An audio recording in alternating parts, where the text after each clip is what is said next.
आणि हा स्वतंत्र देश झाल्यानंतर 1950 ला आपला संविधान या पद्धतीने चालू झालं की सगळेजण एकत्र येणं आणि त्याच्यावरती खऱ्या अर्थाने देश चालावा यासाठी सगळ्यांनी प्रयत्न केला.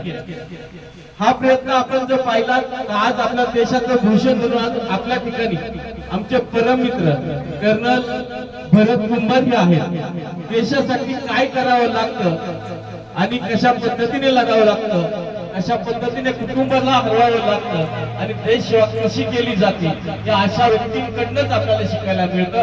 म्हणून आजही मी सरकारचा मला अभिमान वाटतो की आज ज्या पद्धतीने आपण झेंडावंदन करत आहोत त्या ठिकाणी तरी कमीत कमी या जवानांचे हात लागत आहेत, तर या ठिकाणी पण राजकारण्यांचे हात लागले असते तर हाही झेंडा भ्रष्टाचारामध्ये विलीन झाला असता.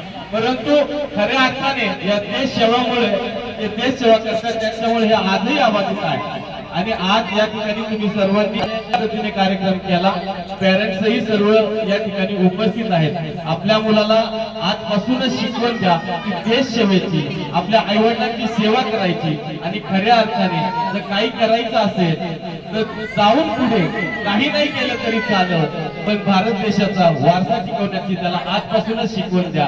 तरच खऱ्या अर्थाने आपण आपल्या घरामध्ये, आपल्या कुटुंबामध्ये आणि संपूर्ण भारतामध्ये स्वतंत्र राहू. एवढंच मी दोन शब्द बोलतो आणि थांबतो. जय हिंद, जय महाराष्ट्र. धन्यवाद.